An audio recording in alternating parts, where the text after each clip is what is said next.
Keller's office. Alicia speaking. How can I help you? Hi, Alicia. I was hoping to be able to speak to someone about making an appointment to visit with the mayor. Well, the appointment you'd have to do online because it goes directly to a scheduler. Was there something else you want to speak to him about? Well, yeah, I mean, as far as scheduling an appointment to visit with him, I mean, if I don't have access to the internet, I should be able to do that right here, right? No, we don't do it right here. Hang on with me just a moment, please. A few moments later. Thank you for holding. Go ahead and take a seat, and I'll have someone come out. All right. Excuse me. Yes. About how long do you think it'll be? Hopefully in the next few minutes, because I just told him that you were out there and sent him wanting to set up a meeting. So. Perfect. Awesome. Thank you. Okay. Bye-bye. Bye-bye. A few minutes later. Yeah, no problem. Hey, What's up, brother? how's it going? All right. How can I help you guys today? If you remember, there was a point during one of our 4 previous meetings that we were trying to set up a meeting with the mayor. Mm-hmm. And there's been a little bit of things that have transpired that really make it even more so that we need to impart to him some things that were unfortunately uncovered. We had the luxury of going over to the city council's office on the 2nd of December, and we were able to speak, around our particular situation, and and little did we know that the family of Solo, the individual that was shot in the back of the police car there by one of the APD officers, they spoke right after us. So it was kind of a heart-wrenching thing, as more of opposed to, why am I crying about officers coming to my house, banging on my door because they got a phone call from somebody in Florida to come rustle up somebody. So while we were in the counselor's office, we were trying to make an appointment for the 16th meeting, which was 2 weeks later, just a couple days ago. We went in and we're having a very cordial conversation with the clerk there. And all of a sudden, one of these, I guess it's probably Metro Security, guy didn't have a gun, but he was just roving patrol, you might say.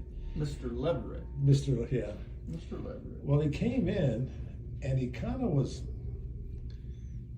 really looking at us really kind of weird. I kind of understood maybe how somebody of a different color might feel when you walk into a place, kind of thing.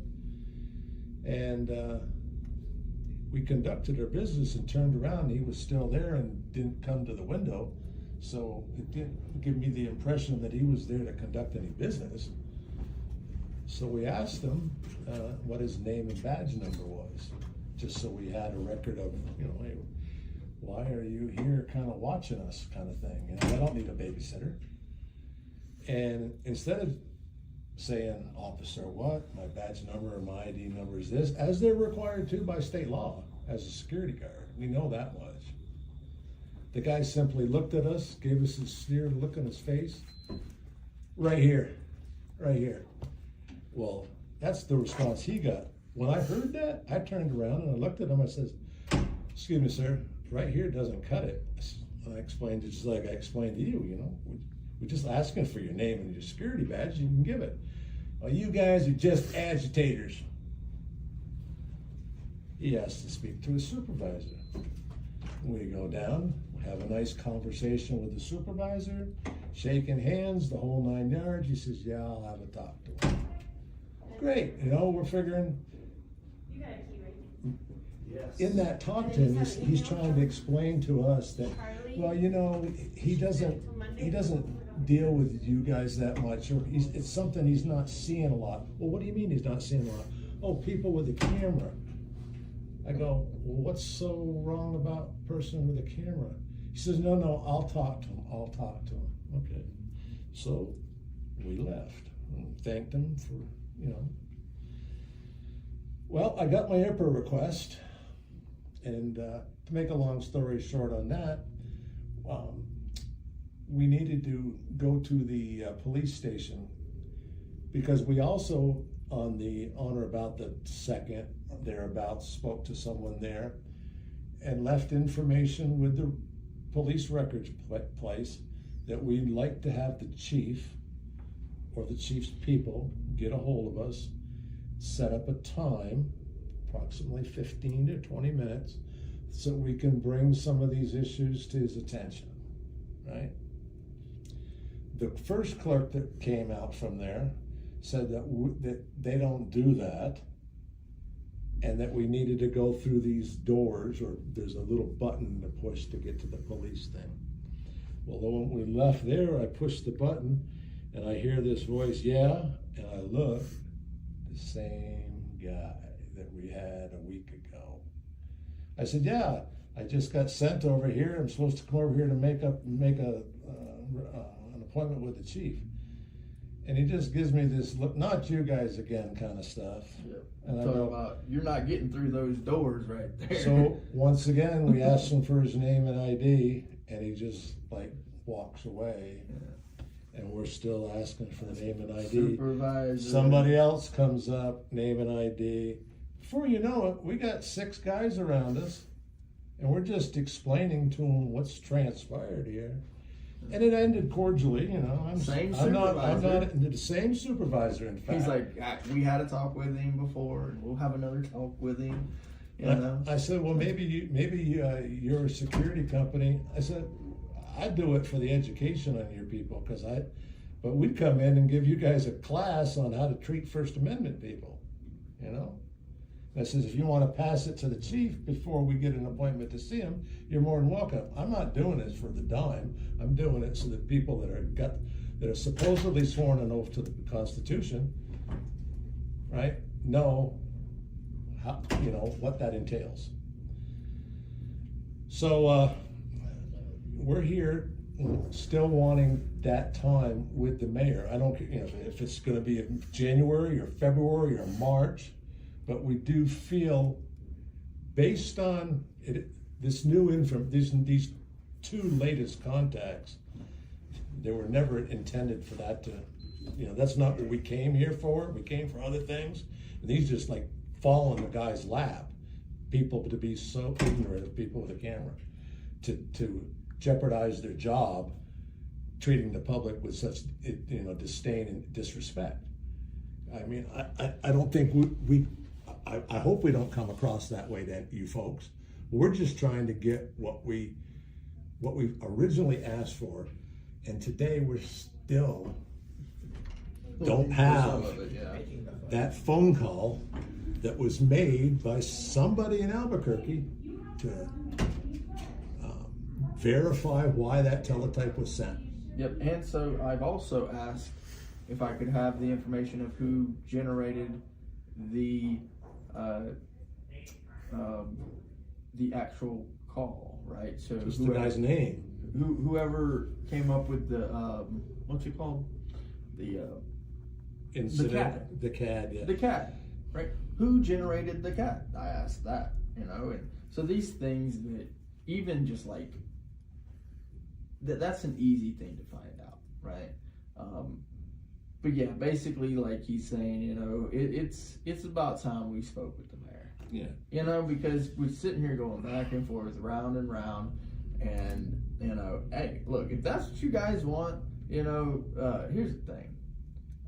All this content that you guys are giving me, it's all going on my channel, and yeah, the people who see my channel, like, let's say before I started putting some of this stuff on my channel, I was probably at like maybe just over 100 subs. Now I'm over 500. People are viewing it. People are watching it. People are interested. People that live in this city are interested to see what you guys are doing and what you're willing to do and what you're not willing to do. So yeah, I believe it's about time that we sat down with the mayor and talked a little bit about not only some of these things, but also perhaps some real training from some people who actually do know our rights, right? Some people who actually do know your rights, right? Because here's the thing. If officers on the street don't know their own rights, they'll be quick to violate ours. And so, yes, we need to speak to the mayor. Okay. Yeah, I can definitely reach out to his scheduler. There's two ways we can do this. Let me know what's most convenient for you. We have the online form that you can fill out, or I can just take down your information right here and get it over to the scheduler. Yeah, as I expressed before, and I try to reiterate this to everyone that I come in contact with that I'm asking for information. We go through the process like I was indigent, right? I act like I don't have a computer. I don't have a phone per se. Mm-hmm. I need to come to the place where the person is and try to speak to somebody to set up an appointment. And if whatever way it has to go through you, that's not a problem. I don't feel it necessary for somebody that doesn't have that ability to try to acquire that ability just to perform a function of government. Yeah. Okay. Makes sense. Yeah, I can take down your information then. Remind me of your name. It's the LETZ OTVO at gmail.com. Okay. Sounds good. You know, it's you know what I mean? When you start doing these things and you go to one place and they tell you, well, we can't do that. You got to go here. You go there, and then they send you back to where you were, and then they decide to help you because we're a team. I'll admit, this is my bulldog here, right? I try to be the nice guy. He's a nice guy too, until you get frustrated to the level that I'm sure you can appreciate where we're coming from here. You have to keep banging your head sometimes against the wall to get it to the blood so that somebody starts to pay attention to you, you know? Yeah. That's where we're at. And so there's another question that I have, which is, so I'm assuming, and I know it was kind of mentioned before, that the mayor has regular press conferences, correct? That's correct. Yep. So how often is that? Is that like a regular occurrence? Is it like something that he schedules? Is it something that we would have to actually sign up to get in the room for? That sort of thing. So it depends. I would have to check with the scheduler, but I know it's usually event-based. So like he was just at a press conference to announce the new Gateway Respite Center. So yeah, I saw that on the... It depends. It's more event-based from what I've seen. I can check on if he has any upcoming press conferences, but I don't know off the top of my head. Oh, one thing just came to mind, and this is just as a side note. On the 2nd of December, which just happened to be my wife's birthday, we were at the clerk's office, and it was like 10 minutes to 4. And I asked them for a copy of the agenda. I was reading the agenda, and it says, if you want to sign up, you got to sign up before 4 o'clock.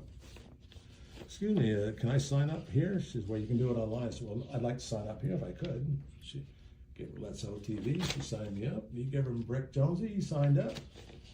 And we both had the chance to speak.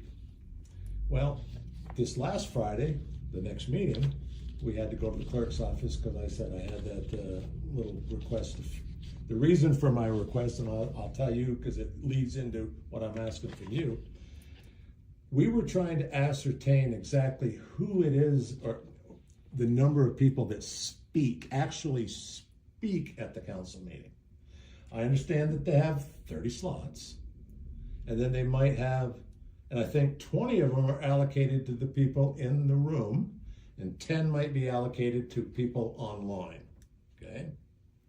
Now, hypothetically, if an organization or a group of 5 or 4 sign up to speak at the meeting, and 34 people want to speak, but those other 4 can't because the slots are full, those 4 that signed up, if they don't speak, there's no overflow list. They simply get done with only 27 or 26 people speaking. So what I was trying to accomplish in my records request is to find out who actually spoke, so I could get a number count without having to actually review the footage of the video and put a name to a face and that kind of thing. And of course, I understand you guys don't need to, you're not obligated to create a record where one doesn't exist. However, as a side note, if who's ever in charge of that list, that they so quickly, I got it, like, I made a request for it, I got it within 48 hours. 24 different dates with a list of people online and thing. How hard would that to be to add a little thing at the top of the page that said spoke, and whatever symbol they want to use, and tack it next to that person's name. That way you know how many people spoke. Because I find it difficult for a city of over 500,000 people that there's only 30 slots. And then when you find it, I know that when we spoke on the 2nd and I made my request at 10 minutes to 4, there was still a ton of people that spoke after me. So I don't know how, I'm trying to ascertain how that list works and what fairness is it in it. Because if nobody says anything, everything just goes by the way it was. Like, we're just not used to people with cameras. You'll have to forgive him. No, I'm not going to forgive him for jumping in my butt because I'm carrying a camera. I mean, I could have been FaceTiming my wife, kind of thing. It's like bringing things into 2025. You know, after 250 years, because I don't know if you know it, but 1776 to 2026, that would be 250 years this country's been around, and for that long we've had the right to press, right? And so because of that, 250 years, things have moved along. Now we got a little bit of technology where our press is advanced. We have the ability to not only record live stream also. So when somebody doesn't understand their own rights, doesn't know their own rights, it becomes problematic if they are in a position of authority where they're receiving a government paycheck. But yeah, with the the city council, it wouldn't be much more than literally just a check mark and that sort of thing. And from what I understand, it was the president, the city council president, who was reading off the names and paying attention to the mic and that sort of thing. He could literally be the one to check, or X, well, however you want to, or somebody in their staff. We're coming up to that new year, and it'd just be nice. I mean, I got a year's worth of people's names and numbers and emails addressed, and of course, it's all public record, obviously, but it's not something I feel comfortable just throwing on a YouTube page for, well, these are the people that spoke at Albuquerque, because no, I respect people's privacy on my end, right? No more than I want to sit here and, inadvertently film kids that I didn't even know I was filming them, because I just don't go to schools and conduct this kind of business. And so the reason, obviously, we are bringing this up to you is that, there's some things that we want to talk to the mayor about, right? And this is something we could even talk to the city council about, but the things so when it comes to speaking to the mayor or the city council members, the time is going to be limited. So we recognize that, right? So now that we've got somebody's attention saying, hey, we could do this, it'd be a lot easier to filter it, send it up through somebody who's actually working with the mayor constantly and that sort of thing. So we, throw that out there for you, and then that way later when we speak to the mayor, we don't have to worry about talking about that. We can go into the other things that are more important, things like perhaps First Amendment training, right? So when we speak to the mayor, these are some of the things that we want to talk about. And I feel like it's absolutely necessary, especially after the interaction we had today, along with the one that we had just prior. The interaction today, like I said, we had 7 or 8 uniformed security people all listening to us. We had the opportunity to ask the group if they knew the 5 elements of the First Amendment. One guy, I do. Speech, press. Help me out, guys. Help me out, right? And hey, that's all right. I said, I'm not here just to be what some people will call, an agitator. And then I looked over at the guy. I said, we're here to also, train. If you ever get in a spot again, just remember the RAPS, Religion, Assembly, Press, Petition, Speech. You might not know what they do, but you know what they are, Yeah. right? So, but getting down to the real crux of the matter, obviously, two uniformed officers knocked on our door, knocked on his door, and so that's kind of what kicked all of this off, And I just feel it's absolutely necessary, just because this is a city of over 500,000 people. After realizing that, and then realizing that there's only 30 slots to speak at the city council, I realize that there's a problem there. Just out of curiosity, have you watched any of the videos surrounding the city that we've produced? Briefly, yeah. Well, I don't know if you have. I'm not sure what the time frame is, but I think there was one day that we left here, probably late November, maybe like the 30th, I'm thinking. And on our way home, we wanted to get a copy of the standard operating procedures for the cops. What they can do, what they can't do, what they shouldn't do, kind of thing. So we stopped at the Foothills Police Department, and we asked if we could put a public records request in through them. The gentleman that was there, he took down what we wanted. I said, just the SOPs, the general orders, administrative orders, kinds of stuff. He says, well, he come back and he gave us the thing with, well, you can go online, you can get them here.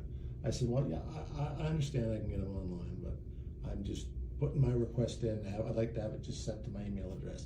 Hold on. He said, have a seat. So we sat down. Lieutenant comes out. And there was another woman in the room there that was looking at us, but she was looking at us like she was inquisitive as what we were doing there. We began to say that, well, we'd just like you to put an IPRA request in for us. Oh, you can't do that. You got to go here and you got to go there. And it turned into one of these things where he just walked away from us and went behind his glass cubicle thing and kept going. And now we're there in the lobby of the police station asking to see his supervisor, because it was very unprofessional the way he couldn't take a simple IPRA request. Now, granted, this is all on camera. This is what makes the camera such an important tool. Because if I just came in here and whined about something some cop said to me, and oh yeah, is this guy just full of crap? But when I can show you how we were treated, you would think that people that carry guns would be able to treat the public with more civility. Now, when in asking for that for his supervisor, the new commander of the Foothills Division comes out. Nice young guy. Gentlemen. Hey. Hey, how's it going? Oh. Ethan. Anyway, so he comes to the window, and we're saying, what's up with this? He says, well, you got to go to here. I said, and he's having that typical. What do you mean you gotta go? I'm here. I don't expect you to. The guy said, I don't want to make copies for you. I said, we're not asking you to make copies of your. We just want you to take our request and forward it on to the right party. Well, that's not something we do. And speaking of, But let me finish. Go ahead. But then he starts saying, he said, but I do respect you guys with your First Amendment and the Constitution and everything like that.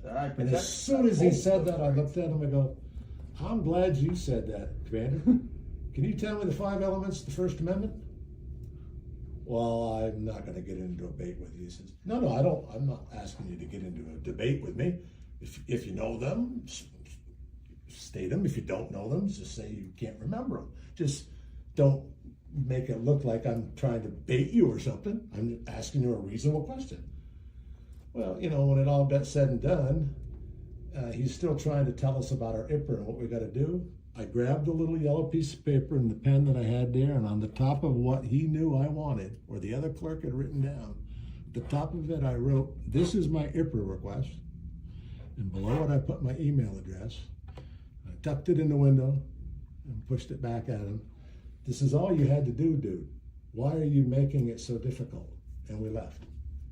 Yeah. Now, I never set out to come into a city to make 2 responding officers, a supervising officer, his lieutenant, and the commander of the Foothills Division look as bad as they have on camera. People say, oh, you just come here to make us look bad with your camera? No, no, no, no. My camera just catches you being bad. You know, they always want to put the blame on us. If I didn't, there's a lot of instances, if I didn't have my camera, I probably would be in jail because I wouldn't have anything that says you're wrong. This guy didn't say this. Well, that's kind of what I was going to say, you know. So it's a funny thing about a position of power, right? Until it's documented, people, even the people in the power, want to believe that the people in the power are doing some kind of good all the time, that they couldn't possibly be doing bad. Well, the interesting thing is Mr. Ethan Watson there, this last visit, it was a lot better. Yeah. He wasn't dismissive. He did the research on what we were looking for. The first time we met with him, he was, you know, and so it's possible that he looked at the video and saw what he looked like and that sort of thing. And I can't say the same for you. You've handled things very well. Sean as well. When he came out here, you got, you know, Sean passed. Yeah. You know, it's on the audit, and right? And so that's apparent if he watches the video. You know what I mean? We're not here to try to, you know, you've seen, probably heard of guys that go out and they'll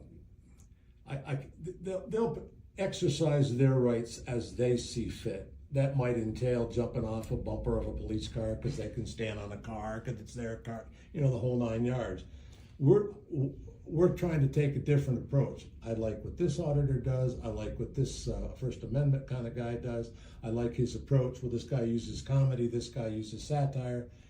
And if you watch enough of that, then you understand that in order to be effective, it's best to use the best tools of each person than to try to, you know, just throw out garbage. Yeah. And it's about tact. And you know, we've had people that have 600,000-700,000 channel subscribers reached out to us telling us that they love our persistence.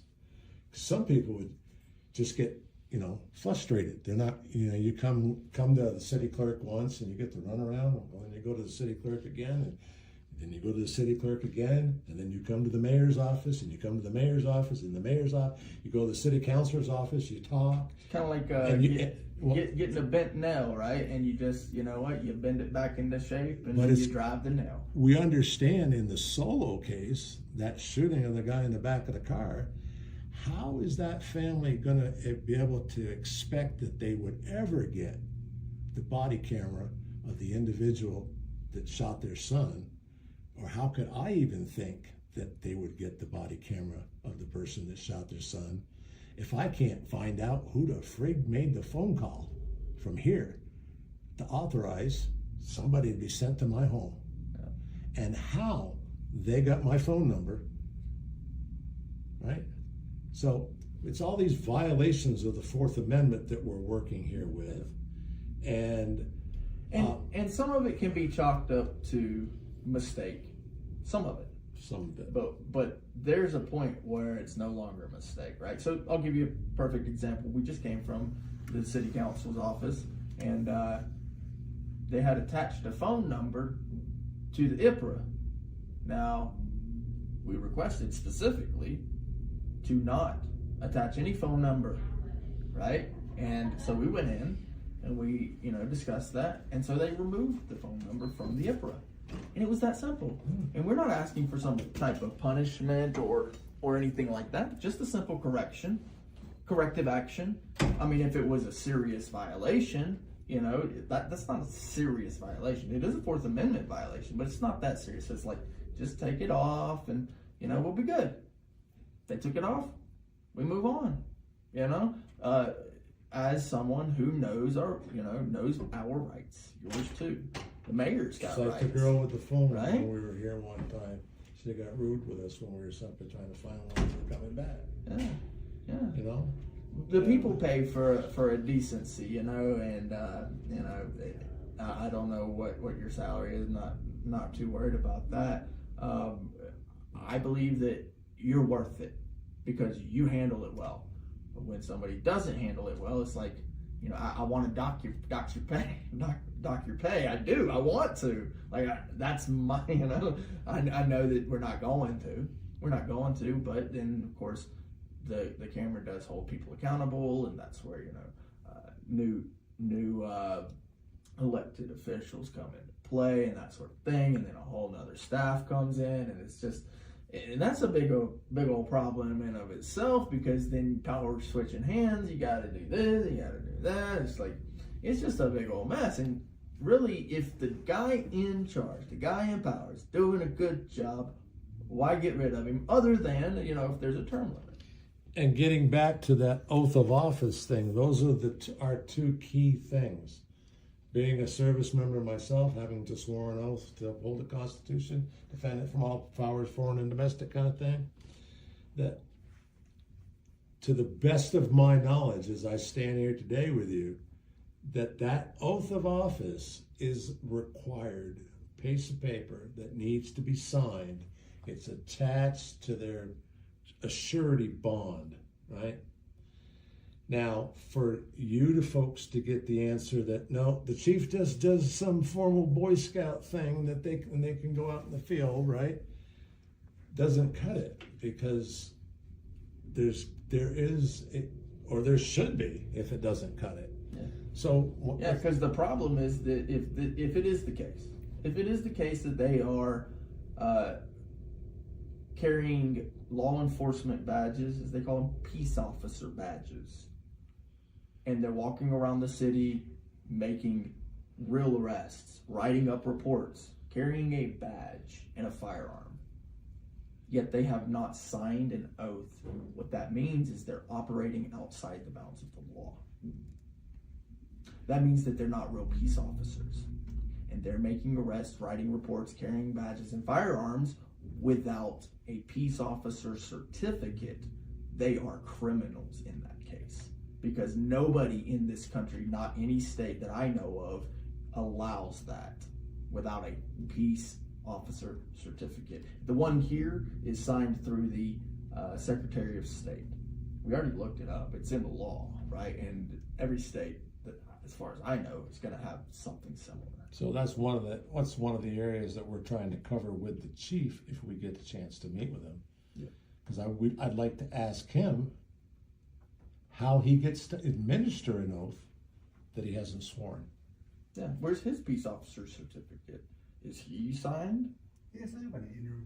I mean, because that's a serious offense right there. The chief. Kenneth Martinez. You know? As a matter of fact, being as Yes. we haven't had the Yes, opportunity we- to speak with him, would it be all right if I asked you to put in an IPRA request for me? Yeah, I can do that. Yeah, I'd like to get a copy of the chief's peace officer certificate signed through the Secretary of State. His oath of office.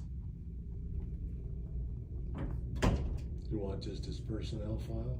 Nah. No, just that Just one. that. Just as a side note, we did get correction finally on.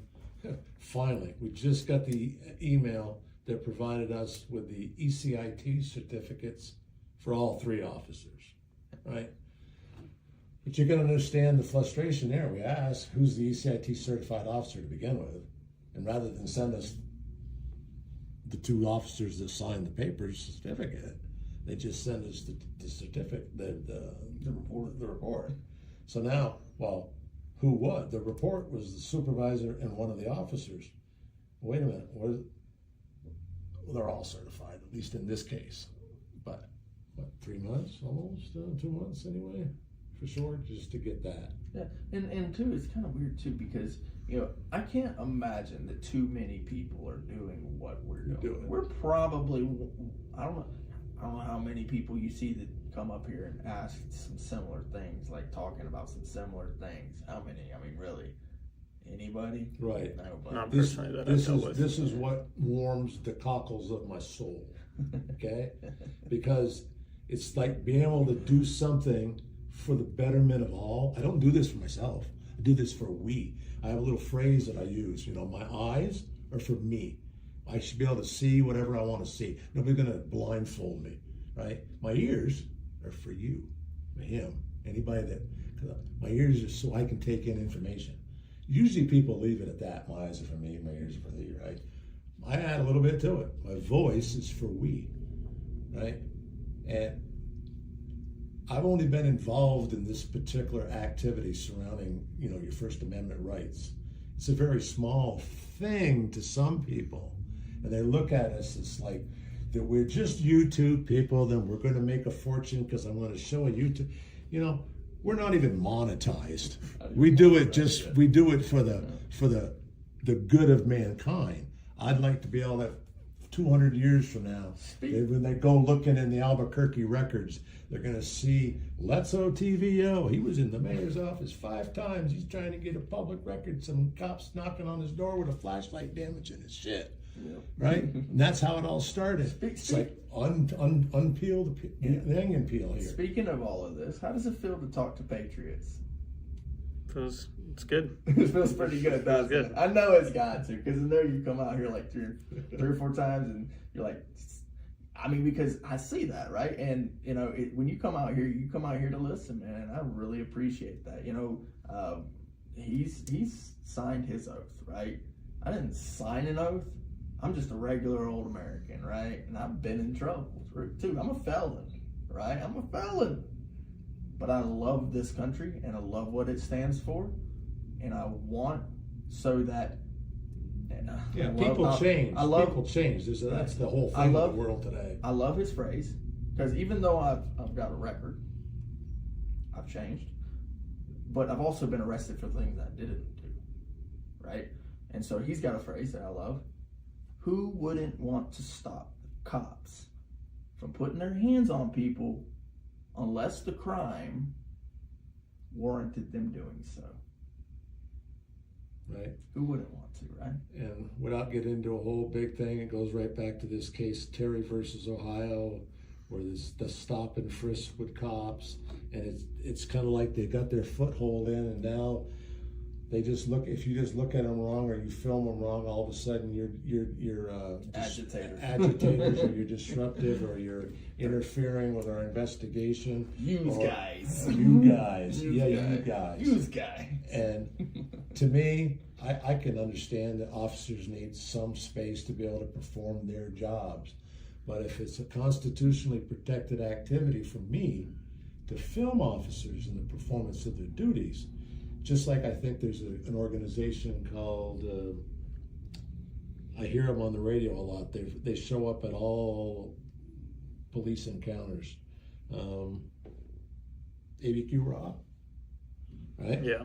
So ABQ Raw, they've probably developed a little bit of a relationship with the local police, and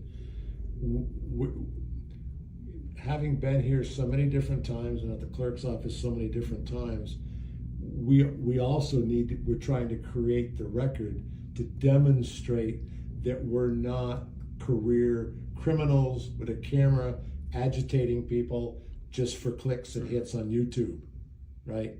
So that in the event some cop gets a wild hair up their ass and says, turn around, you're under arrest, hook me up, I got to call my wife, the whole 9 yards, and then I got to get into a 1083 lawsuit or whatever.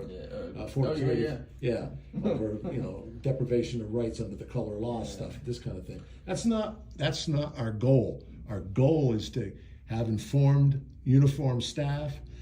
They always complain about wanting to have more training. We need more training. We need more training.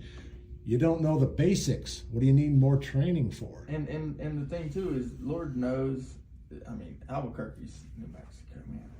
This city is so close to the border. Lord knows this city needs it. This city needs like a little bit of taste of freedom, because I get it. It feels like a lockdown, and you've got a bunch of, I hate to say it, there's a bunch of homeless people running around, and it's just unfortunate, man. And I do see that there's some cleaning up going on, but they have rights. Those people out there, they have rights, right? And so unless they're actually committing a crime, it doesn't mean that, they're bad people, right? Mm-hmm. And so I know that Miss Grout, I believe, is kind of heading that, really kind of spearheading that sort of thing. And so it's inspirational to see that, right? But it needs to be done so that rights aren't violated. Yeah, fair and equitable, And they're just attacking it in a different way. They're making they want to make the retail people spend into a fund to be able to collect shopping carts. I understand that. But then now you got people like Walmart that said, well, we're going to do it ourselves. So now you got into this, well, who's got this, who's got that? But the whole point of the matter is they just don't want this homeless to have the shopping cart kind of thing. And, understandable things.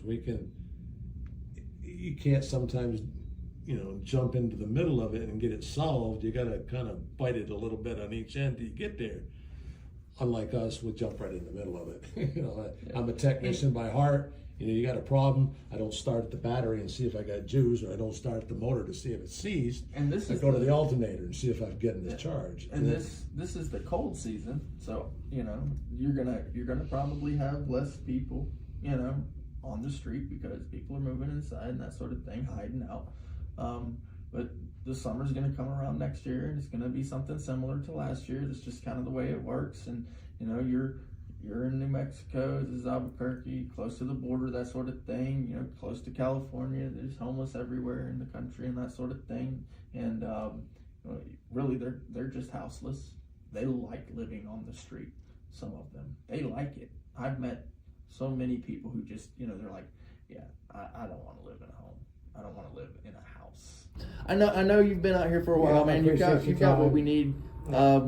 And so I appreciate it, man. Thank you so much. No problem. I'll put in the IPRA request and then the meeting request as well. So Yeah, I mean, we realize it's the holidays, but I'm sure that you've had enough contact with us to know that we have nothing but Amicable. good intent here. Mm-hmm. And that we're not looking for recognition or anything like that. That's not our style.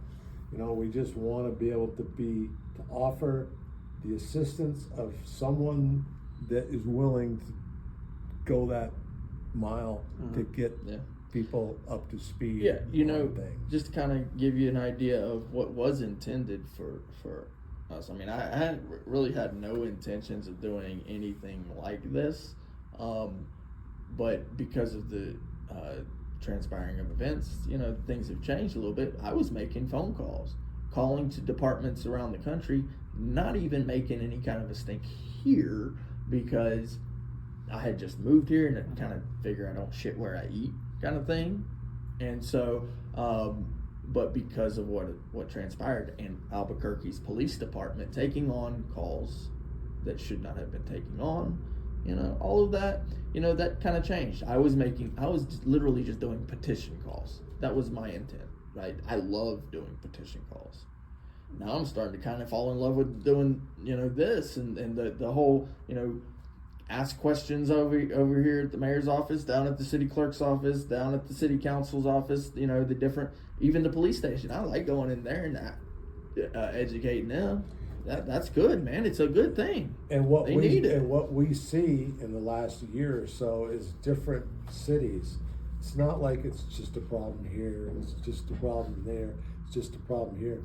It's a problem everywhere. It really is. In regards to this. So let's get up to 2025. So when you have people that get thrown in jail for 4 months, right?